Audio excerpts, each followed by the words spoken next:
Ya Allah. Selamun aleyküm. Her bir vaxtınız xeyir olsun. Berlində keçirilən aksiyamızın 15 xanımın günahsız yerə həbsinə etiraz olaraq keçirdiyimiz aksiyanın 9-cu günündəyik. Və bu günlərin bizə, aksiyamıza dəstək üçün Almaniyanın digər bir şəhərindən gələn Müsəlman Birliyi Hərəkatının Avropa nümayəndəliyinin üzvü Kərbəlayı Allahyar qardaşımız bizimlədir. Allahyar, xoş gəlmişsən. Çox sağ olun, təşəkkür edirəm dəvətinizə görə.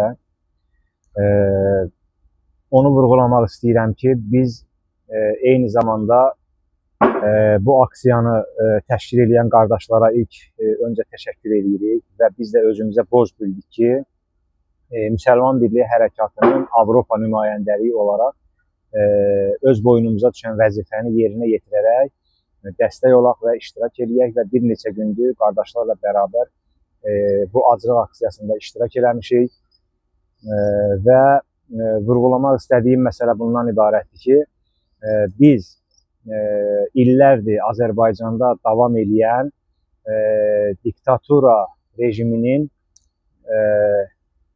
fəsadlarını, diktatura rejiminin Azərbaycanda apardığı siyasəti dünya ictimaiyyətinə çatdırmışıq, əlimizdən hər nə gəlir eləmişik və bugün də biz yorulmadan bu təbliğlərimizə, bu öz siyasətimizə davam edərək hal-hazırda Azərbaycanda həbsdə olan, günahsız yerə şərlənib, həbs edilən hicablı xanımların və jurnalist xanımların tezliklə azad olunmasını tələb etmək məqsədi ilə 10 gündür azad aksiyası təşkil eləmişik və bu aksiyada iştirak edirik.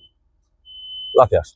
Allahyar, bu aksiyanın nə kimi təsiri ola bilər rejimə və rejim ümumiyyətlə həm xüsusən qadınların həbsinə gələcəkdə də addım ata bilərmi? Yəni yerdə qalan digər bir hər hansı bir Azərbaycan qadınına həbs etmə ehtimalı varmı? Yəni bunu gözləyirsən rejimdən? Bu çox çətin sualdır əslində. Belə deyək, əgər Azərbaycan xalqı, Azərbaycan xalqının düşünən təbəqəsi, alimlərimiz, xüsusən ruhanilərimiz, siyasi xadimlərimiz lazım olan reaksiyanı göstərsələr, təbii ki, İlham Əliyevin diktator rejimi dala çəkilməyə məcbur olacaq. Yox, əgər Azərbaycan xalqı sakit qalsalar və eyni zamanda ruhanilərimiz səssiz qalsalar, təbii ki, Əliyev hakimiyyətindən bu cür, bu tip namərcəsinə qadınlara hücum eləmək, onları şərləmək kimi bəd əməllər gözləniləndir. Allahyar, bilirsən ki, bundan öncə Bəhreyndə də bir inanclı bir xanımı, Bəhreynin zalim hakimiyyəti həbsə atdı və bu prosesin ardınca bir şiə xalqı olaraq Azərbaycanda da bu davam edir. Azərbaycanda artıq tək inanclı xanım yox, həm də qeyri-inanclı bir qadın xanımlarımızı günahsız yerə həbsə atdı. Rejim bu addımıyla nə demək istəyir? Yəni, rejim öz gücünü bu günlərin qadınları həbs etməklə mi göstərir və ya xalqa bu qadınları da həbs etməklə bir qorxu səhnəsi mi yaratmaq istəyir? Bilirsiniz necədir? Bu xanımların həbs edilməyi İlham Əliyevin mənfur rejimi üçün bir strateji gedişdir. Yəni, İlham Əliyev Azərbaycanda hakimiyyəti qəsb eləyib gəldiyi gündən bu günə qədər onun əlinə verilən senari ki var, o senari üzrə qabağa gedir. Tarixin müəyyən dönəmlərində Azərbaycanın ruhaniləri, Azərbaycanın siyasi xadimləri İlham Əliyev rejiminin qarşısında lazım olan cəsarəti, lazım olan hünəri göstərəndə İlham Əliyev geri çəkilməyə məcbur oldu. Buna Azərbaycanda illər öncə baş verən hicab aksiyalarını, hicab problemlərini əyani misal olaraq göstərmək olar.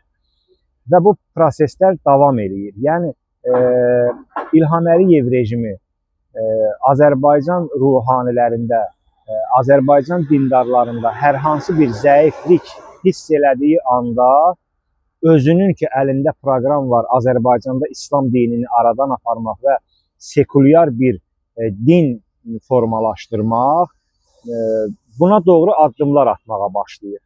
Mən belə düşünürəm ki, bir il öncədən başlayan bu xanımların həbs edilmək məsələsi də bu proqramın, bu senarinin tərkib hissəsidir. Bu Azərbaycan xalqının, xüsusən Azərbaycan dindarlarının damarını yoxlamaq üçün bir siyasi gedişdir. Ona görə də Azərbaycan dindarları, Azərbaycan ruhaniləri, Azərbaycanın qeyrətli kəsimi, dini və milli qeyrəti olan insanlarımız bir mənalı şəkildə bu məsələdə duyarlı olmalıdırlar, bu məsələyə daha çox diqqət ayırmalıdırlar və rejimi geri çəkilməyə məcbur eləməlidirlər. Çünki əgər biz bunu, yəni Azərbaycanda yaşamışıq, Azərbaycanda İlham Əliyevin siyasətindən biz bunu əyani şəkildə görmüşük. Əgər İlham Əliyevə müxalif olan hər hansı bir partiya, hər hansı bir hərəkat, hər hansı bir toplum bir addım geri atırsa, İlham Əliyev 10 addım irəli gəlir. Bu təbii bir prosesdir.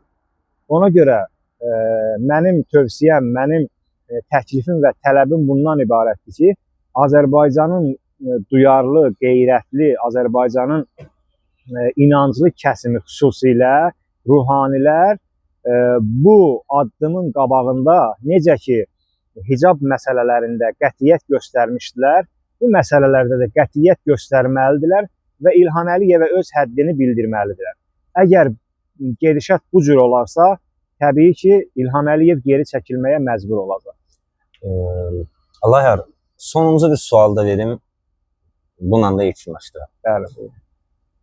Nə etməliyik? Biz gələcəkdə bunu kimi həbslərin sayı artmasın və biz xalq olaraq necə birləşməli, bu zülmün önündə necə durmalıyıq? Qısa və konkret olaraq. Bilirsiniz, bu suala qısa cavab vermək biraz çətindir, amma mən çalışaram ki, qısa da olsa, biraz ətraflı, əhatəli cavab verim. Bizim hal-hazırda ümumi olaraq atacağımız addım iki məsələ olmalıdır. Bizim bir yaxın zaman üçün planımız olmalıdır, atacağımız addım olmalıdır, bir də uzun müddətli bizim strategiyamız olmalıdır. Hal-hazırda atacağımız ən mühüm addım ortaya mövqe qoymaq, qətiyyət qoymaq, nəyin bahasına olur olsun, bu xanımların azadlığını yəni tələb eləmək və bu xanımları azadlığa çıxartmaq. Bizim yaxın strategiyamız bir mənalı şəkildə bu olmalıdır. Amma uzun zaman üçün strategiyamız Azərbaycan xalqı, Azərbaycanın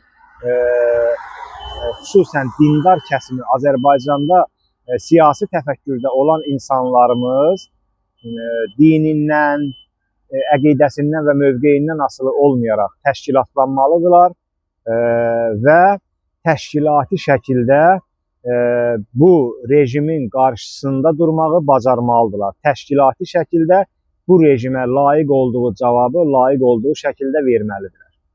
Necə deyərlər, ən sonda bu günlərdə Hacı Talehin özünün də zindandan göndərdiyi bir bəyanat var idi ki, mən əgər azadlıqda olsaydım, mütləq bu xanımların yanında olardım, məhkəmələrində iştirak edərdim. Alayar, təşəkkür edirəm. Biz də çox sağ olun. Biz də elə Hacı Talehin o sözünü əlimizdə örnək götürərək gəlmişik, bu meydanda iştirak edirik. Əlimizdən hər nə qədər gəlir, bu xanımlarımızın azadlığı üçün çalışırıq. Təşəkkür edirəm.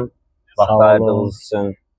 Çox sağ olun. Allah sizi bu yolda daha da izzətli qərar versin. Sağ olun. Tez bir zamanda cəmi həbsdə olan həm xanımlarımızın, həm qeyrətli kişilərimizin azadlığını eşitmək